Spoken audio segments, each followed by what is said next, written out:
मनाली की पहाड़ियां हमेशा की तरह खूबसूरत थीं। बर्फ से ढकी चोटियां, ठंडी हवाओं का स्पर्श और पर्यटकों की भीड़, सब मिलकर इस शहर को जन्नत जैसा बना देते थे।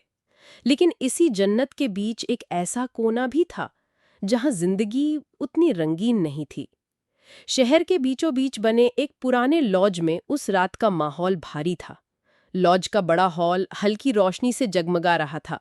लाल पर्दे, लकड़ी की कुर्सियां और बीच में रखी गोल टेबल के चारों ओर कई लड़कियां बैठी थी। उनकी हंसी ठिठोली के पीछे एक गहरी मजबूरी छुपी हुई थी। वे सभी 20 से 25 साल की उम्र की खूबसूरत लड़कियां थीं। किसी की आंखों में काजल की गहराई थी तो किसी के होंठों पर मुस्कान का छलावा। लेकिन कमरे के एक कोने में एक लड़की चुपचाप बैठी थी। वो थी ख्वाहिश। ख्वाहिश की उम्र मुश्किल से 18 साल रही होगी। चेहरे पर मासूमियत और आंखों में डर साफ झलक रहा था। हल्की हरी आंखें, लंबे काले बाल और गोरा रंग, वो किसी गुड़िया जैसी लगती थी। लेकिन उसकी असहजता बता रही थी कि वो इस माहौल में फिट नहीं बैठती। वो अपनी चुन्नी को बार बार मरोड़ रही थी, जैसे अंदर का डर बाहर आने से रोकना चाहती हो। इसी बीच दरवाजा खुला और अंदर आई मालती, इस लॉज की मालकिन। करीब 45 साल की उम्र, भारी शरीर, चेहरे पर नकली मुस्कान, लेकिन आंखों में सख्ती। जैसे ही मालती अंदर आई, सब लड़कियां खड़ी हो गई। मालती ने सबको देखते हुए कहा, आज रात तुम्हारे क्लाइंट होटल ब्लू मून में इंतजार करेंगे। पैसे तुम्हारे अकाउंट में डाल दिए गए हैं। लड़कियां हंसती बतियाती उठ गई। सब अपने अपने काम पर निकल पड़ी। लेकिन ख्वाहिश अभी भी कोने में बैठी रही। मालती ने उसे देखा और पास आकर बोली, ख्वाहिश, तू अभी तक गई क्यों नहीं? ख्वाहिश ने हिचकिचाते हुए कहा, मैम, आज मुझे छुट्टी चाहिए थी। मालती ने भौएं चढ़ाई, क्यों, कोई खास वजह? ख्वाहिश ने नजरें झुका ली, मुझे आज एक जरूरी काम है, मैं किसी से मिलने नहीं जाना चाहती। मालती ने ठंडी सांस ली, ठीक है, दिन का काम छोड़ दे, लेकिन नाइट शिफ्ट कर ले। वैसे भी रात के लिए क्लाइंट 2 गुना पैसा देता है। ख्वाहिश ने एक कदम पीछे हटते हुए कहा, नहीं मैम, डेट पर जाना मुझे मंजूर है, लेकिन किसी के साथ रात बिताना मेरी ख्वाहिश कभी नहीं कर सकती।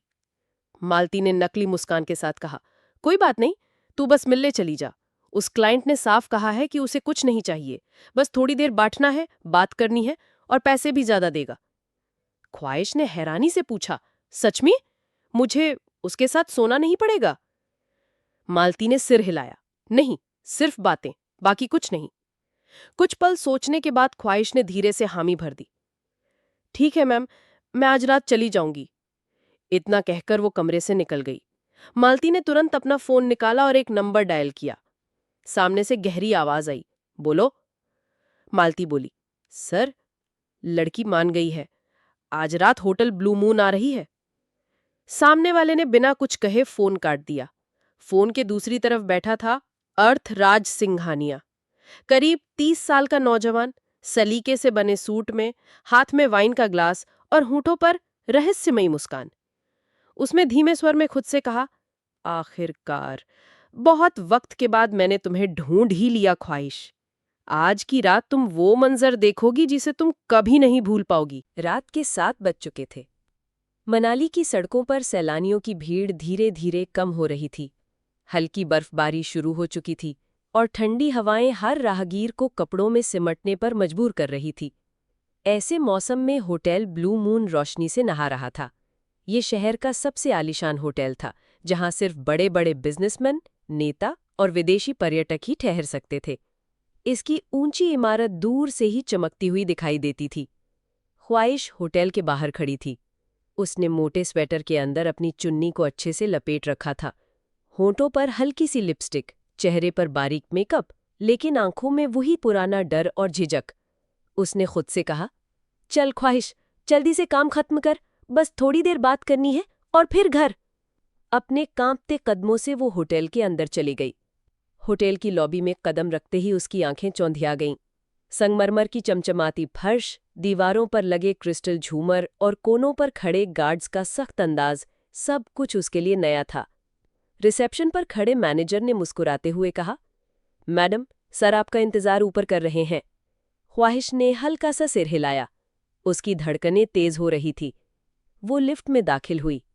शीशे की दीवारों में उसे खुद का चेहरा दिखाई दिया।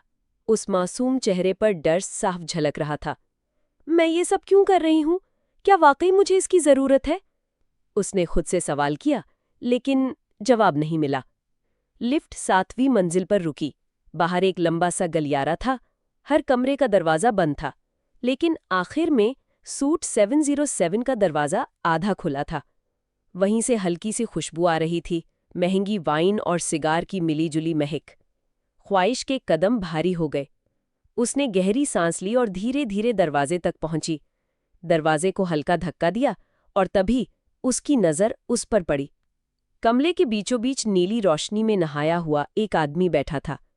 काले सूट में, हाथ में वाइन का ग्लास और होंठों पर एक अजीब सी मुस्कान।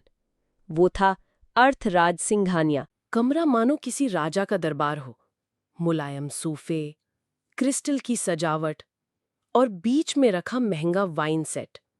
लेकिन ख्वाहिश की नजरें सिर्फ उस शख्स पर टिकी थीं जो आराम से सूफे पर बैठा था। अर्थराज सिंघानिया, मनाली ही नहीं, पूरे देश का मशहूर बिजनेसमैन। उसका नाम सुनते ही लोग डर और इज्जत दोनों महसूस करते थे। अर्थ ने अपनी गहरी आंखों से ख्वाहिश को देखा। उसकी नजरें इतनी तेज थीं कि जैसे सीधे दिल में उतर रही हों। उसने वाइन का गिलास धीरे धीरे मेज पर रखा और मुस्कुराया। तो तुम हो ख्वाहिश? उसकी आवाज गहरी और रहस्यमयी थी।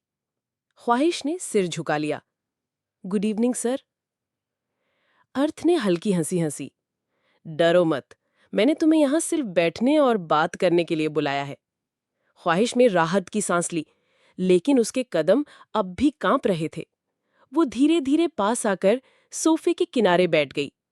कुछ पल खामोशी रही, सिर्फ घड़ी की टिक टिक और ख्वाहिश की धड़कनों की आवाज सुनाई दे रही थी। अर्थ ने उसकी ओर झुकते हुए कहा, तुम्हें यहां आना अच्छा लगा? ख्वाहिश ने धीमे स्वर में कहा, जी, मैं तो बस जैसा कहा गया वैसा ही। उसकी बात पूरी होने से पहले ही अर्थ ने बीच में कहा, तुम्हें नहीं लगता तुम्हारी जिंदगी इससे कहीं ज्यादा की हकदार है? ख्वाहिश चौंक गई। उसने पहली बार उसकी आंखों में सीधे देखा। वो नजरें डरावनी नहीं, बल्कि गहरी थीं, मानो वो उसके दिल के हर राज को जानती हूं।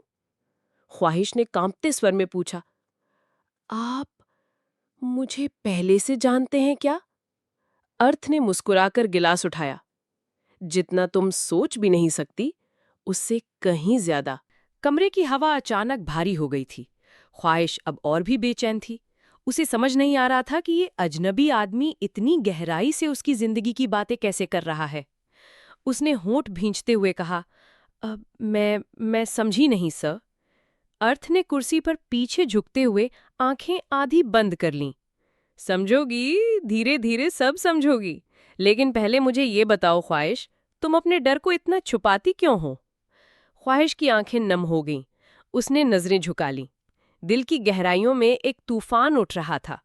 वो अतीत जिसे वो किसी से बांटना नहीं चाहती थी। मैं बस जिंदगी जैसे चल रही है वैसे ही जी रही हूं। उसकी आवाज कांप रही थी। अर्थ हल्के से हंसा। नहीं, तुम जिंदगी जी नहीं रही, बस काट रही हो। और ये बात सिर्फ मुझे दिख रही है। ख्वाहिश ने झुंझलाकर उसकी ओर देखा। आप क्यों बार बार मेरी जिंदगी के बारे में पूछ रहे हैं? आप मुझे जानते भी नहीं। अर्थ अचानक गंभीर हो गया। उसकी नजरें अब और भी पैनी थीं। उसने धीमे स्वर में कहा, जानता हूं ख्वाहिश, तुम्हें जितना तुम खुद को भी नहीं जानती। कमरे में सन्नाटा छा गया। ख्वाहिश के हाथ कांपने लगे। उसके मन में सवाल गूंज रहा था, ये आदमी आखिर है कौन और इसे मेरे बारे में इतना पता कैसे है? अर्थ ने फिर गिलास मेज पर रखा और हल्का सा आगे झुक गया। क्या तुम सच जानने के लिए तैयार हो? ख्वाहिश की धड़कनें तेज हो गईं। उसने हिचकिचाते हुए सर हिलाया। अर्थ की आंखों में हल्की सी चमक आई। वो धीरे से बोला, सच ये है कि हमारी मुलाकात पहली बार नहीं हो रही है। ख्वाहिश की सांसें रुक सी गईं। उसने हैरानी से अर्थ की ओर देखा। क्या मतलब? हमारी मुलाकात पहली बार नहीं हो रही? अर्थ की आंखें गहरी थीं। उसने धीमी मुस्कान के साथ कहा, मनाली, 5 साल पहले मंदिर के बाहर तूफान में रोती हुई एक नन्ही लड़की, याद है? ख्वाहिश की आंखें चौड़ी हो गईं, उसका दिल जैसे सीने से बाहर निकल आने को था। वो दृश्य उसके सामने ताज़ा हो उठा। बरसात की रात, अकेली सड़क और मंदिर की सीढ़ियों पर भीगी हुई बैठी वो खुद। उस रात किसी ने उसे एक शॉल उड़ाई थी और हल्के से कहा था, डरो मत, जब तक मैं हूं तुम्हें कोई छू भी नहीं सकता। ख्वाहिश के होंठ कांपे। वो आप थे? अर्थ ने सिर झुकाकर हामी भरी। हाँ ख्वाहिश, तब तुम बहुत छोटी थीं, लेकिन तुम्हारी आंखों में जो डर था वही मुझे आज तक याद है। ख्वाहिश के आंसू बह निकले। "आ- आप आप वही हो? लेकिन आपने मुझे फिर कभी तलाश क्यों नहीं किया?" अर्थ ने गहरी सांस ली। तलाश तो की थी, सालों तक, लेकिन जब पता चला कि तुम इस रास्ते पर चल पड़ी हो तो मैं भड़क उठा। मैंने सोचा ये मासूम लड़की आखिर कैसे बिकाऊ बन सकती है, और तभी मैंने कसम खाई थी, तुम्हें सबक सिखाऊंगा। ख्वाहिश सुन रह गई। उसके लिए ये खुलासा किसी तूफान से कम नहीं था। तो आज रात आपने मुझे यहाँ सिर्फ इसलिए बुलाया है कि मुझे सजा दे सके? उसकी आवाज टूटी हुई थी। अर्थ की आंखें चमक उठीं। हाँ, लेकिन सजा सिर्फ इसलिए नहीं, तुम्हें सच दिखाने के लिए, तुम्हें खुद से मिलवाने के लिए। ख्वाहिश ने नजरें झुका लीं। उसके भीतर डर और उम्मीद का अजीब मिश्रण था। क्या ये मुलाकात उसकी जिंदगी बदल देगी या तबाह कर देगी? कमरे में हल्की पीली रोशनी थी। दीवार पर लगी घड़ी की टिक-टिक ख्वाहिश के बेचैन दिल की धड़कनों से मेल खा रही थी। अर्थ ने ख्वाहिश के करीब आकर कहा, तुम्हें लगता है मैं तुम्हें तोड़ना चाहता हूं, लेकिन सच ये है, मैं तुम्हें बचाना चाहता हूं। ख्वाहिश हैरानी से उसकी ओर देखती रही। बचाना? और आप? क्यों? आखिर आप मेरे लिए ऐसा क्यों करेंगे? मैं आपके लिए कौन हूं? अर्थ हल्की हंसी हंसा। यही सवाल तुम्हारे होंठों पर आना था, और जवाब तुम्हें धीरे धीरे मिलेगा। वो फिर अपनी कुर्सी पर बैठ गया और वाइन का गिलास हाथ में थामते हुए बोला, ख्वाहिश, मैं वेपन किंग हूं, इस शहर का सबसे ताकतवर आदमी। लेकिन सच कहूं, तुम्हें देखकर आज भी मैं वही आदमी बन जाता हूं जो 5 साल पहले उस तूफानी रात तुम्हारे सामने था। ख्वाहिश की आंखों में नमी थी। उसे लग रहा था कि अर्थ की हर बात जैसे उसकी आत्मा को छू रही हो। तो फिर आपने मुझे इस तरह डराया क्यों? आप सीधे सीधे कह सकते थे। उसकी आवाज कांप गई। अर्थ ने धीरे से मुस्कान दी। क्योंकि मैं देखना चाहता था कि तुम्हारी आंखों में वो मासूमियत अब भी बाकी है या नहीं। और हाँ, वो अब भी है। इसलिए मैंने आज रात तुम्हें बुलाया। ख्वाहिश ने नजरें झुका लीं। वो उलझन में थी। ये आदमी कभी उसे डराता था, कभी उसके आंसू पहुंचना चाहता था। अर्थ ने फिर धीरे से कहा, लेकिन ख्वाहिश, याद रखना, मैं सिर्फ तुम्हें बचाना ही नहीं चाहता, मैं तुम्हें अपना बनाना चाहता हूं, चाहे इसके लिए मुझे दुनिया से लड़ना ही क्यों ना पड़े। ख्वाहिश का दिल तेजी से धड़कने लगा। उसके होंठ सूख गए। क्या ये सच था? क्या दुनिया का सबसे ताकतवर आदमी सच में उसके लिए इतना कुछ कह रहा था? कमरे में सन्नाटा था। बस दोनों की धड़कनें एक दूसरे से बातें कर रही थीं।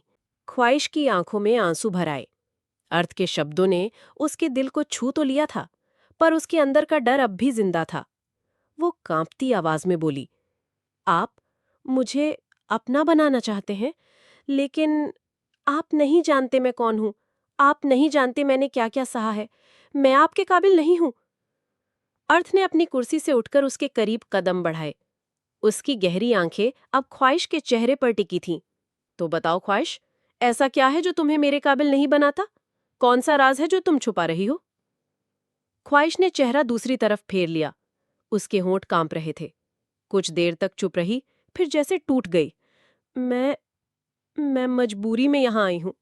ये सब मेरा शौक नहीं है। गरीबी ने मुझे इस अंधेरे में धकेल दिया। माँ बाप की मौत के बाद मुझे अकेले सब संभालना पड़ा, और मेरे ही रिश्तेदारों ने मुझे इस दलदल में धकेला। मैंने कभी किसी मर्द को छुआ तक नहीं, पर लोग मुझे सिर्फ एक पेड गर्ल की तरह देखते हैं। उसके आंसू उसके गालों पर लुढ़क गए। कमरे का माहौल और भारी हो गया। अर्थ ने गहरी सांस ली और उसकी ओर बढ़कर उसका चेहरा अपने हाथों में थाम लिया। बस, अब और मत कहो। ख्वाहिश ने उसकी ओर देखा। उसकी आंखों में पहली बार किसी ने उसे इंसान समझकर देखा था, ना कि एक सौदे का हिस्सा। अर्थ ने धीमे स्वर में कहा, मैं तुम्हारी मजबूरी जानता हूँ ख्वाहिश, और यही वजह है कि मैं तुम्हें इस दुनिया से बाहर निकालना चाहता हूँ। तुम गंदी नहीं हो, गंदी तो ये सोच है जिसने तुम्हें यहाँ ला खड़ा किया है। ख्वाहिश के आंसू और तेजी से बह निकले। वो चाहकर भी खुद को संभाल नहीं पाई, और उसी पल कमरे के बाहर किसी ने दरवाजे की हैंडल घुमाई। ख्वाहिश ने घबराकर अर्थ का हाथ पकड़ लिया। उसकी आंखों में डर साफ झलक रहा था। अर्थ की नजरें तेज हो गईं। लगता है खेल अभी शुरू हुआ है, उसने बुदबुदाया। दरवाजे का हैंडल हिलने की आवाज ने माहौल और भी खतरनाक बना दिया। ख्वाहिश की सांसें तेज हो गईं। उसके हाथ अब भी अर्थ की बाजू को कसकर पकड़े हुए थे। कुछ ही पलों में दरवाजा खुला और अंदर आया यश। वो वही था जो हमेशा अर्थ के साथ रहता था। अर्थ? यश की आवाज गंभीर थी। बाहर लोग शक करने लगे हैं, और सबसे बड़ी बात, जिस लड़की को तुमने भुलाया है उस पर पहले से ही कुछ लोग नजर रख रहे थे। ख्वाहिश का चेहरा पीला पड़ गया। नजर रख रहे थे? कौन? उसकी आवाज कांप रही थी। अर्थ ने गहरी नजर से यश की ओर देखा। कौन लोग? यश ने दरवाजा बंद करते हुए धीमी आवाज में कहा, सरकारी एजेंट्स। लगता है ये लड़की अकेली नहीं है, कोई इसे इस्तेमाल कर रहा है। ख्वाहिश के पैरों तले जमीन खिसक गई। नहीं, ये झूठ है, मैं किसी के लिए काम नहीं करती। मैं तो बस... उसकी आवाज रुक गई। अर्थ की आंखें संदेह से चमक उठीं। वो उसके पास आया और झुककर बोला, तो सच बताओ ख्वाहिश, क्यों कुछ लोग तुम्हें ढूंढ रहे हैं? तुम्हारी कहानी में कोई कड़ी छुपी हुई है ना? ख्वाहिश का गला सूख गया। उसके दिल में डर और बेबसी की लहरें दौड़ने लगीं।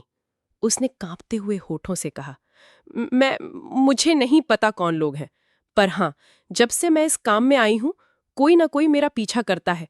कई बार तो मुझे लगता है जैसे मेरी हर हरकत पर नजर रखी जा रही हो। यश ने अर्थ की ओर देखा।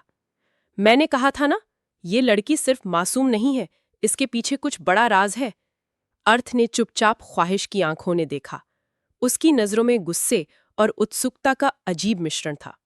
ठीक है ख्वाहिश, वह धीमे स्वर में बोला, अगर तुम सच में बेगुनाह हो तो अब मुझे सब कुछ साफ साफ बताना होगा, वरना ये खेल बहुत खतरनाक हो सकता है। ख्वाहिश ने कांपते होठों से सिर हिलाया। मैं बताऊंगी, पर कसम है, मैं दोषी नहीं हूं। कमरे में सन्नाटा छा गया। बाहर हवा और तेज चलने लगी, और अब असली परतें खुलने वाली थीं। ख्वाहिश ने गहरी सांस ली। उसके हाथ अब भी कांप रहे थे।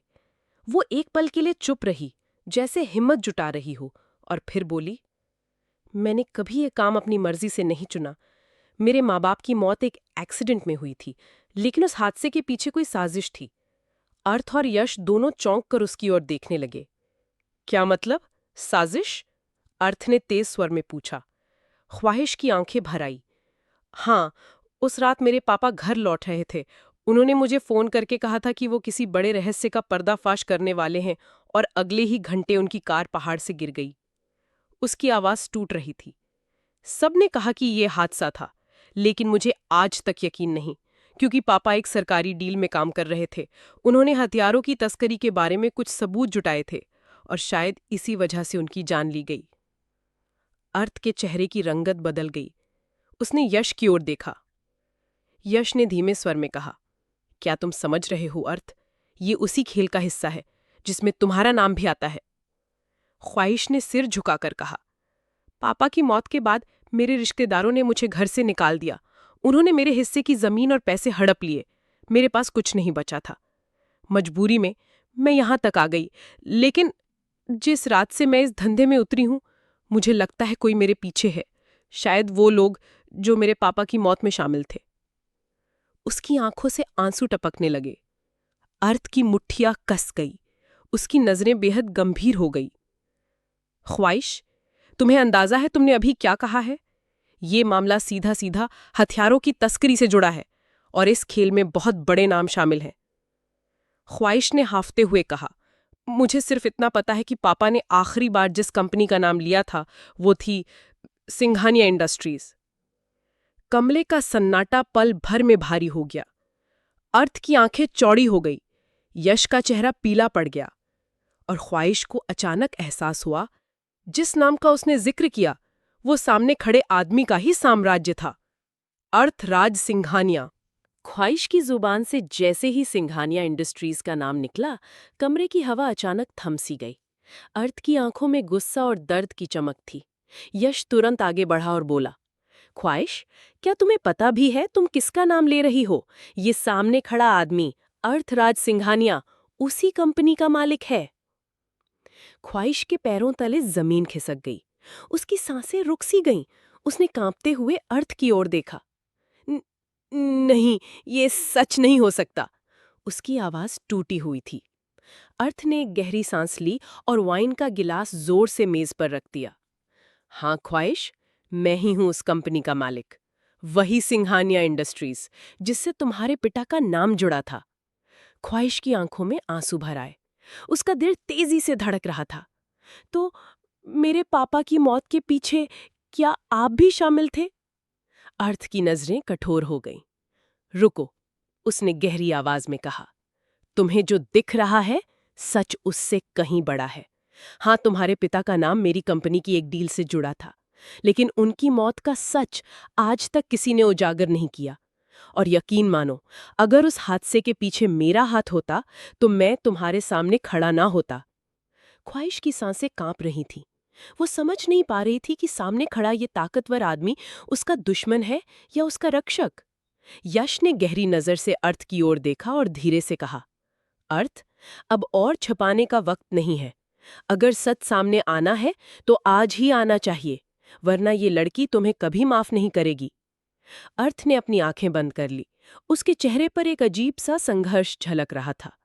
कुछ पल की खामोशी के बाद उसने धीरे से कहा, ठीक है ख्वाहिश, अगर तुम सच जानना चाहती हो तो आज रात मैं तुम्हें वो सब बताऊंगा जो किसी और को नहीं पता।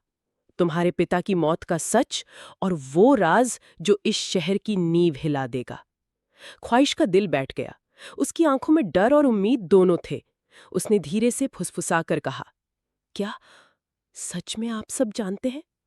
अर्थ ने उसकी ओर देखा। उसकी नजरें ठंडी थी, लेकिन उनमें छुपा दर्द किसी तूफान से कम नहीं था। हाँ, और वो सच तुम्हारी जिंदगी बदल देगा। 20। अर्थ ने ख्वाहिश की आंखों में सीधा देखा। उसकी नजरें कठोर थीं, लेकिन उनमें गहराई का दर्द छिपा हुआ था। हाँ ख्वाहिश, तुम्हारे पिता की मौत का सच मुझे पता है, लेकिन ये कहानी इतनी आसान नहीं है जितनी तुम सोच रही हो। ख्वाहिश का दिल बैठने लगा। उसके होंठ कांप रहे थे। बताइए, मैं सब सुनना चाहती हूँ। अर्थ ने वाइन का गिलास किनारे रखा और धीरे धीरे कमरे में टहलने लगा। तुम्हारे पिता, रघुवीर चौहान, एक ईमानदार अफसर थे। वो मेरी कंपनी की एक डील की जांच कर रहे थे। असल में वो डील भारत सरकार के लिए हथियार सप्लाई करने की थी, लेकिन उसी डील के पीछे विदेशी एजेंट्स की नज़र भी थी। ख्वाहिश ने चौंक कर कहा, विदेशी एजेंट्स? अर्थ ने सिर हिलाया। हाँ, तुम्हारे पिता को उस गुप्त जानकारी का पता चल गया था। उन्होंने मुझे भी चेतावनी दी थी कि मेरी ही कंपनी में कोई गद्दार है, कोई जो दुश्मन देशों को हथियारों की जानकारी बेच रहा था। और ख्वाहिश, तुम्हारे पापा बहुत करीब पहुंच गए थे उस गद्दार तक। ख्वाहिश की आंखें फैल गईं। उसका दिल जोर जोर से धड़कने लगा। तो फिर? अर्थ की आवाज भारी हो गई। फिर?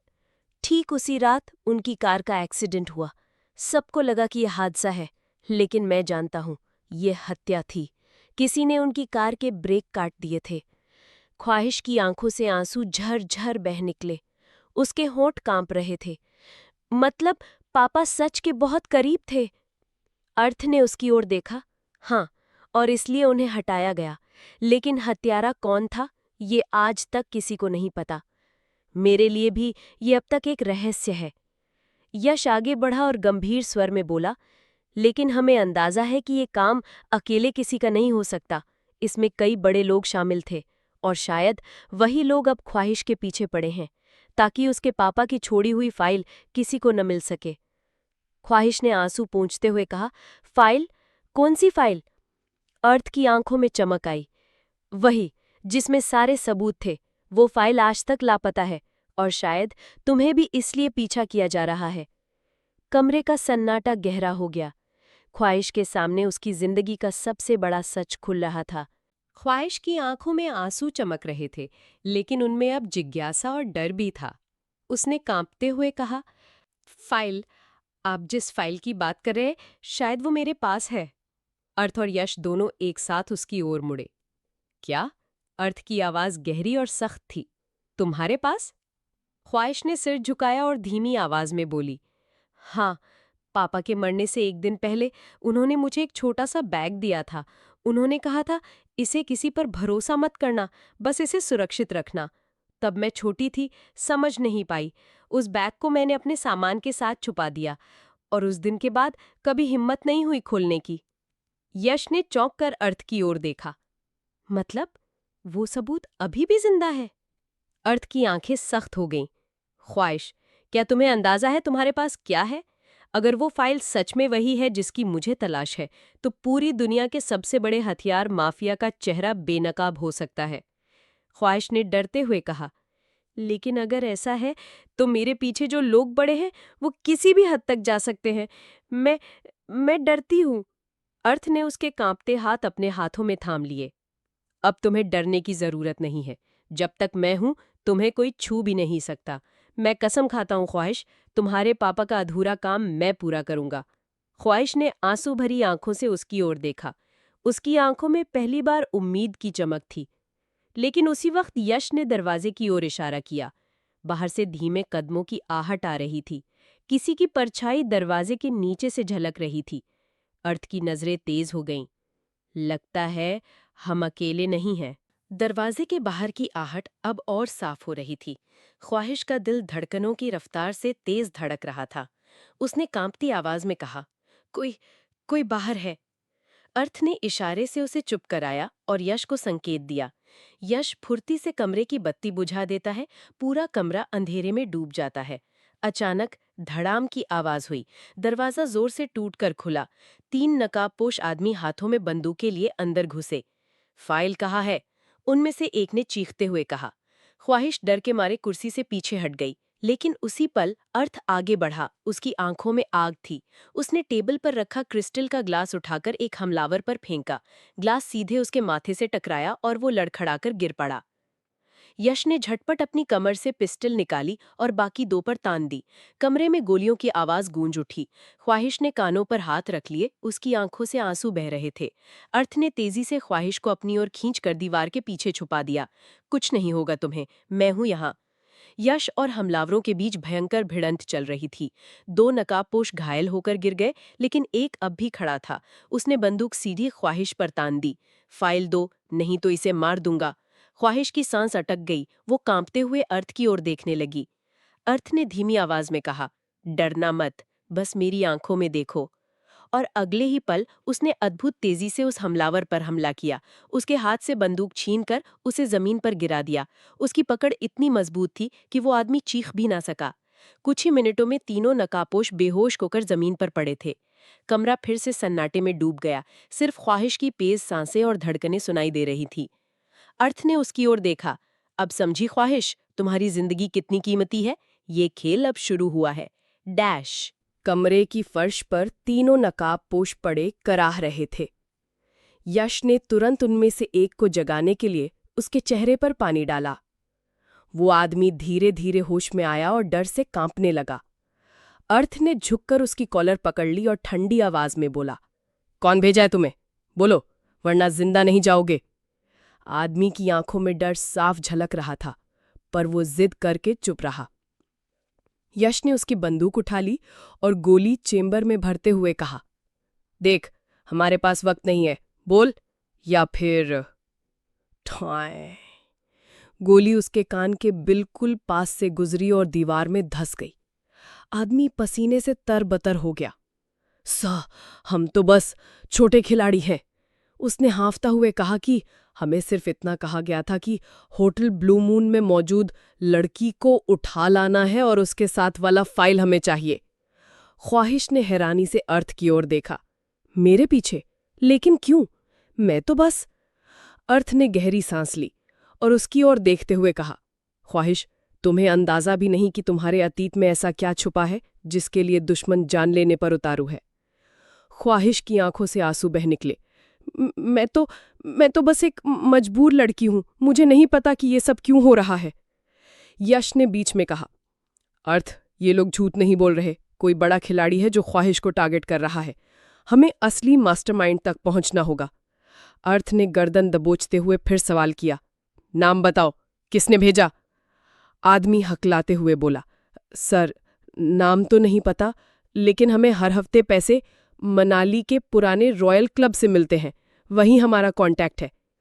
अर्थ की आंखें सिकुड़ गईं, उसकी मुट्ठियां कस गईं। रॉयल क्लब, उसने धीरे से दोहराया। तो खेल अब साफ हो रहा है। ख्वाहिश कुछ बोलने ही वाली थी कि तभी नकाबपोश अचानक अपनी जेब से एक पिल निकालकर मुंह में डाल लेता है। कुछ ही सेकंडों में उसके होंठ नीले पड़ जाते हैं और शरीर ढीला हो जाता है। ख्वाहिश चीख उठी, ओ माय गॉड, ये मर गया! अर्थ ने गुस्से से बाकी दोनों की ओर देखा। यश, इन दोनों को बांधो, कोई ना कोई हमें जरूर बताएगा कि असली खिलाड़ी कौन है। ख्वाहिश अभी भी कांप रही थी। उसने धीमी आवाज में कहा, अर्थ, ये सब मेरे साथ क्यों हो रहा है? अर्थ ने उसकी ओर देखकर जवाब दिया, क्योंकि तुम्हारे पास वो सच है जो तुम्हें खुद भी नहीं पता, और वही सच तुम्हारी जान की सबसे बड़ी वजह है। रात गहरी हो चुकी थी। होटल ब्लू मून के कमरे में अब सन्नाटा पसरा हुआ था।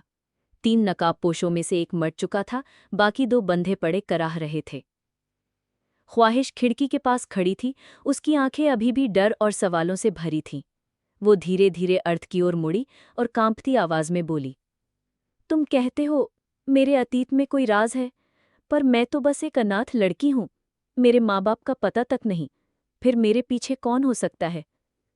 अर्थ की नजरें उसकी मासूमियत पर टिक गईं। उसने गहरी सांस ली और पास आकर कहा, ख्वाहिश, सच जानने का वक्त आ गया है। तुम्हारे माँ बाप की मौत एक हादसा नहीं थी, वो एक साजिश थी। ख्वाहिश के चेहरे से जैसे खून उतर गया। साजिश? अर्थ ने धीरे धीरे उसके कंधों पर हाथ रखते हुए कहा, तुम्हारे पिता मेजर आदित्य कपूर वो इंडियन आर्मी में एक टॉप सीक्रेट प्रोजेक्ट पर काम कर रहे थे। एक ऐसा प्रोजेक्ट जो हमारे देश को दुनिया का सबसे ताकतवर बना देता, लेकिन दुश्मनों को ये मंजूर नहीं था, और उसी प्रोजेक्ट की वजह से तुम्हारे माँ बाप को मार दिया गया। ख्वाहिश की आंखों से आंसू फूट पड़े। नहीं, ये सच नहीं हो सकता। मुझे तो हमेशा कहा गया कि मेरे पापा मम्मी कार एक्सीडेंट में मरे थे। अर्थ की आवाज़ ठंडी और गंभीर थी। वो एक्सीडेंट नहीं, हत्या थी, और तुम्हें अनाथालय में इसलिए भेजा गया ताकि तुम्हें छुपाया जा सके, क्योंकि तुम्हारे पापा का प्रोजेक्ट अधूरा है और उसका रहस्य सिर्फ तुम्हारे पास है, भले ही तुम्हें इसका अंदाजा ना हो। ख्वाहिश की सांसें तेज हो गईं। वो पीछे हटकर दीवार से लग गई। लेकिन मैं तो बस एक आम लड़की हूं, मुझे कुछ नहीं पता, मैं ये बोझ नहीं उठा सकती। अर्थ ने उसकी आंखों में सीधे देखा। तुम्हें पता हो या ना हो ख्वाहिश, लेकिन तुम्हारे खून में वही साहस है। तुम मेजर आदित्य कपूर की बेटी हो, और अब तुम्हें सच जानकर अपने भाग्य का सामना करना ही होगा। कमरा एक बार फिर खामोशी में डूब गया। सिर्फ ख्वाहिश की सिसकियां और अर्थ की गहरी नजरें उस खामोशी को तोड़ रही थीं। अर्थ की बातों ने ख्वाहिश की दुनिया बदल दी थी। उसकी आंखों में आंसू थे, लेकिन उनमें डर से ज्यादा अब सवाल जल रहे थे। उसने धीरे से कहा, अगर सच में मैं मेजर आदित्य कपूर की बेटी हूं, तो मुझे जानना होगा कि मेरे माँ बाप के साथ क्या हुआ। लेकिन मैं अकेली ये सब कैसे करूंगी? अर्थ उसके करीब आया और उसके चेहरे पर गिरी एक नन्ही आंसू की बूंद अपनी उंगली से पोंछते हुए बोला, तुम अकेली नहीं हो ख्वाहिश। अब मैं तुम्हारे साथ हूं, और मैं कसम खाता हूं तुम्हें तुम्हारा सच दिलाकर रहूंगा। ख्वाहिश ने पहली बार अर्थ की आंखों में सच्चाई देखी। उसकी नजरें कांप गईं। दिल के किसी कोने में एक अजीब सी गर्माहट उठी, डर के बीच उम्मीद की हल्की सी रोशनी। यश ने खामोशी तोड़ी, दोस्तों, हमारे पास वक्त बहुत कम है। इन नकाबपोशों ने रॉयल क्लब का नाम लिया था। वो जगह मनाली के सबसे अमीर और ताकतवर लोगों का अड्डा है। अगर वहां सच में कोई सुराग है, तो हमें तुरंत निकलना होगा। अर्थ ने सिर हिलाया, सही कहा, सुबह होने का इंतजार नहीं कर सकते, आज रात ही चलना होगा। ख्वाहिश घबराई नजर से बोली, पर मैं कैसे जाऊंगी वहां? सबकी नजर मुझ पर होगी। अर्थ ने मुस्कुराते हुए जवाब दिया, यही तो मेरा प्लान है, तुम्हें कोई पहचान भी नहीं पाएगा। वो पास की अलमारी से एक डिब्बा निकालता है जिसमें खूबसूरत ड्रेस, ज्वेलरी और एक मास्क रखा था। रॉयल क्लब में आज रात मास्क पार्टी है, हम उस पार्टी का हिस्सा बनकर अंदर जाएंगे, और फिर असली दुश्मन का पर्दाफाश करेंगे। ख्वाहिश ने ड्रेस को देखा, फिर अर्थ को। उसके दिल की धड़कनें तेज हो गईं। ये पहली बार था जब वो किसी मिशन का हिस्सा बनने जा रही थी। यश ने हल्के मजाक में कहा, लगता है आज ख्वाहिश सिर्फ मासूम लड़की नहीं रहेगी, आज वो अर्थराज सिंघानिया की पार्टनर बनेगी। ख्वाहिश की नजरें झुक गईं, उसके गाल लाल हो उठे। अर्थ ने हल्की मुस्कान के साथ उसकी ओर हाथ बढ़ाया। तो तैयार हो मेरी पार्टनर? ख्वाहिश ने कांपते हाथों से उसका हाथ थामा और धीरे से बोली, हाँ, तैयार हूं। कमरे की हवा में एक नई ऊर्जा भर गई थी। खतरे का सफर शुरू होने वाला था और उनके बीच एक अजीब सी नजदीकी भी। रात के 11 बज रहे थे। मनाली की ठंडी हवा में चमकते रॉयल क्लब की लाइटें किसी महल की तरह जगमगा रही थीं। बाहर खड़ी महंगी कारों और सिक्योरिटी गार्ड्स की मौजूदगी से साफ था कि अंदर सिर्फ अमीर और ताकतवर लोगों की दुनिया बसी है। अर्थ ने अपनी काली कार क्लब के सामने रोकी। वो ब्लैक टक्सीडो में बेहद हैंडसम लग रहा था। उसके चेहरे पर आधा मास्क था, जिससे उसकी आंखों की गहराई और भी रहस्यमयी लग रही थी। ख्वाहिश कार से उतरी तो सबकी नजरें अनजाने में उसी पर टिक गईं। उसने सिल्वर गाउन पहना था, उसके चेहरे पर खूबसूरत मास्क था और लंबे खुले बाल उसकी मासूमियत को और भी दिलकश बना रहे थे। ख्वाहिश ने हल्की घबराहट से अर्थ का हाथ पकड़ा। क्या सच में कोई हमें पहचान नहीं पाएगा? अर्थ ने झुककर उसके कानों में धीमे से कहा, जब तक मैं हूं कोई तुम्हें छू भी नहीं पाएगा। उनकी नजरें मिलीं और ख्वाहिश का दिल तेज धड़क उठा। क्लब के अंदर कदम रखते ही तेज म्यूजिक, नाचते हुए लोग और महंगे ड्रिंक्स की खुशबू से भरा माहौल सामने आया। हर तरफ चमक दमक थी, लेकिन अर्थ की नजरें सिर्फ अपने मकसद पर टिकी थीं।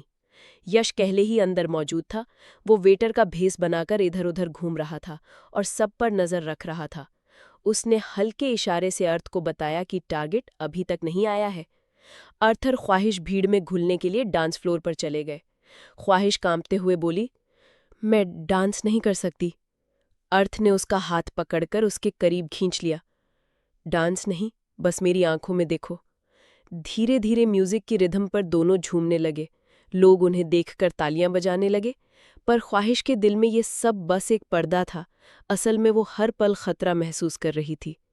अचानक अर्थ के कान में ईयरपीस से यश की आवाज आई, अर्थ, ध्यान रखना, क्लब में एक वीआईपी गेस्ट एंट्री कर रहा है। लगता है वही है असली मास्टरमाइंड।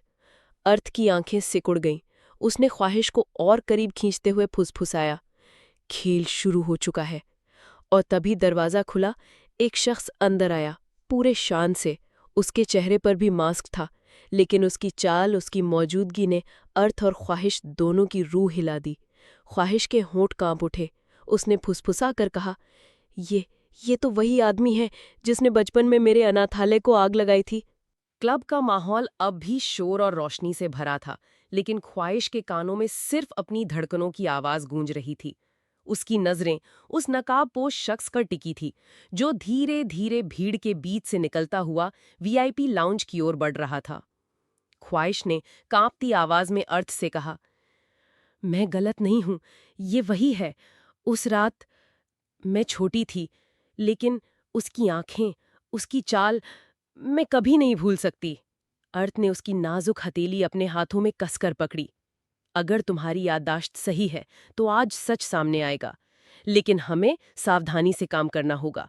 ये आदमी अकेला नहीं है, इसके पीछे पूरी ताकत खड़ी होगी। यश उनकी ओर आया और धीमे स्वर में बोला, मैंने सुना है इस शख्स का नाम क्लब में हर कोई सर कहकर लेता है, कोई असली पहचान नहीं जानता। अर्थ ने हल्की मुस्कान दी, तो फिर आज रात उसका नकाब गिरेगा। वो तीनों भीड़ को चीरते हुए धीरे धीरे वीआईपी लाउंज की ओर बढ़े। ख्वाहिश की सांसें तेज थीं, उसके गले से आवाज तक नहीं निकल रही थी। लाउंज में दाखिल होते ही सब कुछ बदल गया। यहाँ शांति थी, मध्यम रोशनी और ऊंचे पर्दे। बीच में वही नकाबपोश बैठा था। उसके चारों ओर बॉडीगार्ड्स खड़े थे। उसने हाथ के इशारे से गार्ड्स को पीछे हटाया और हौले से बोला, तो आखिरकार अर्थराज सिंघानिया भी मेरे क्लब में चला ही आया। ख्वाहिश शिहर उठी। उसकी आवाज ठंडी और डरावनी थी। अर्थ ने मुस्कुराकर कहा, लगता है मेरी पहचान तुमसे छुपी नहीं। नकाबपोश ने वाइन का ग्लास उठाया और बोला, सिर्फ पहचान ही नहीं, तुम्हारी कमजोरी भी जानता हूं। उसकी नजर सीधी ख्वाहिश पर टिक गई। ख्वाहिश का दिल रुक सा गया। तुरंत अर्थ उसके आगे खड़ा हो गया। उसकी तरफ भी देखना मत। नकाबपोश ने ठंडी हंसी छोड़ी। क्यों? क्योंकि ये मेजर आदित्य कपूर की बेटी है, या क्योंकि अब तुम्हारा दिल इस पर आ गया है? ख्वाहिश की आंखें चौड़ी हो गई। उसे मेरे पापा का नाम भी पता है? अर्थ की आंखों में गुस्से की ज्वाला भड़क उठी। कौन हो तुम और तुम्हारा मेरे और ख्वाहिश से क्या रिश्ता है? धीरे धीरे नकाबपोश ने अपना नकाब उतारा और उसके चेहरे को देखते ही ख्वाहिश जोर से चीख उठी। नकाब जमीन पर गिरा और रोशनी में वो चेहरा साफ दिखाई देने लगा। ख्वाहिश की चीख सन्नाटे में गूंज गई। नहीं, ये सच नहीं हो सकता। वो शख्स लगभग 50 साल का था। उसकी आंखों में एक अजीब सी चमक और चेहरे पर वो हंसी थी जो ख्वाहिश के बचपन के डर से जुड़ी थी। अर्थ ने मुट्ठियां भींच लीं। तो ये है खेल का मास्टरमाइंड। ख्वाहिश के होंठ कांप रहे थे। उसने हकलाते हुए कहा, तुम वही हो जिसने मेरे अनाथालय में आग लगाई थी। मैंने तुम्हें खिड़की से देखा था। तुमने बच्चों को बाहर निकलने भी नहीं दिया। उस शख्स ने ठंडी हंसी छोड़ी। वाह, कितनी तेज याददाश्त है तुम्हारी ख्वाहिश। हाँ, वो काम मेरा ही था, क्योंकि तुम्हें और तुम्हारे जैसे गवाहों को मिटाना जरूरी था। अर्थ गुस्से से गरजा। और वो सब क्यों? एक मासूम लड़की से तुम्हें क्या दुश्मनी? उस आदमी ने वाइन का ग्लास टेबल पर रखकर कहा, मुझे दुश्मनी नहीं, लालच है। तुम्हारे पिता के बनाए प्रोजेक्ट की असली चाबी इस लड़की के पास है। वो प्रोजेक्ट जिससे भारत अजेय हो सकता है, और मैं चाहता हूं उसे बेचकर अरबों कमाऊं।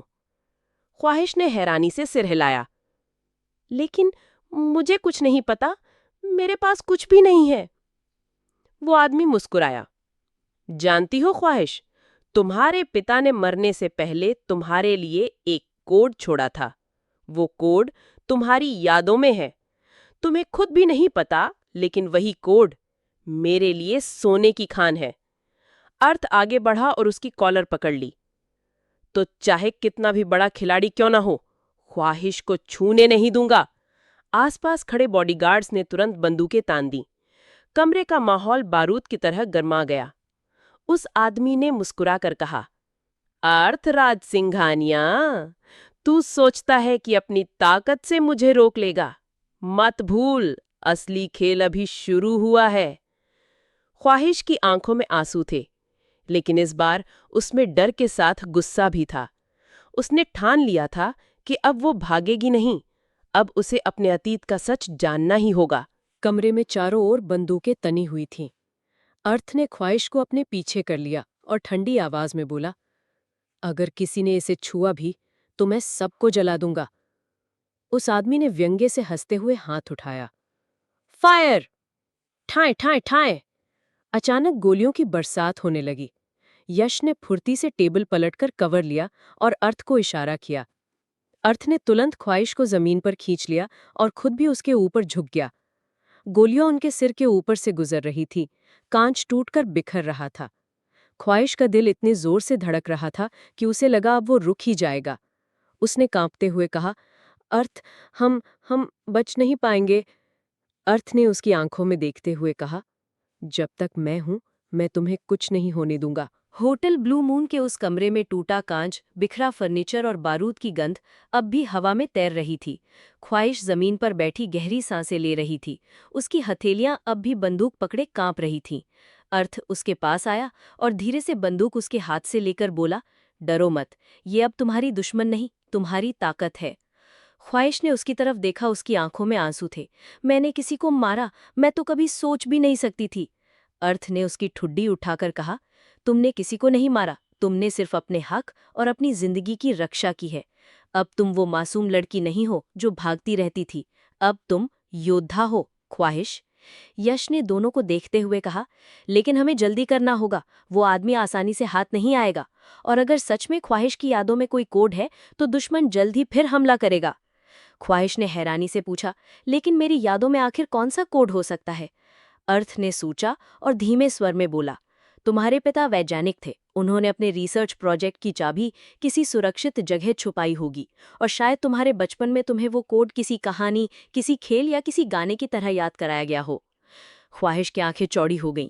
एक गाना था, मेरे पापा अक्सर गुनगुनाते थे, नीले आसमान में जो तारे चमकते हैं उनमें छुपा है राज। मुझे लगता है वही कोई संकेत था। अर्थ ने गंभीर नजरों से यश को देखा। तो इसका मतलब हमें उसके बचपन के घर, उसके पापा की पुरानी लैब तक जाना होगा, वहीं ये राज छुपा होगा। ख्वाहिश ने धीरे से कहा, और वहीं मेरे अतीत के जख्म भी दफन है। अर्थ ने उसका हाथ थाम लिया। डरो मत, इस बार तुम अकेली नहीं हो, मैं और यश दोनों तुम्हारे साथ हैं। उस पल ख्वाहिश ने पहली बार दिल से महसूस किया कि अर्थ सिर्फ एक बॉडीगार्ड नहीं, बल्कि उसकी ढाल है, उसका हमसफर है। होटल ब्लू मून में हुई उस भयानक रात के बाद सब कुछ बदल गया था। ख्वाहिश अब वो वही मासूम डरी सहमी लड़की नहीं रही थी। उसने अपने आंखों से मौत देखी थी और अपने हाथों से दुश्मनों का सामना किया था। अर्थ और यश के साथ वो अपने अतीत की खोज में गई। ख्वाहिश के पिता की पुरानी लैब में उन्हें एक गुप्त डायरी मिली। उस डायरी में वो सारे रहस्य दर्ज थे जिनकी वजह से ख्वाहिश के परिवार को मौत का सामना करना पड़ा था। डायरी पढ़कर सब साफ हो गया। उसके पिता ने एक ऐसा हथियार बनाया था जो गलत हाथों में पड़कर पूरी दुनिया के लिए खतरा बन सकता था, लेकिन उन्होंने उसकी चाबी एक कोड के रूप में ख्वाहिश की यादों में ही छुपा दी थी। अर्थ ने सरकार को वो कोड और डायरी सौंप दी। इसके बदले में सरकार ने ख्वाहिश को स्पेशल प्रोटेक्शन दी और उन लोगों के खिलाफ केस दर्ज किया जिन्होंने उसे मजबूरी में पेड गर्ल की दुनिया में धकेला था।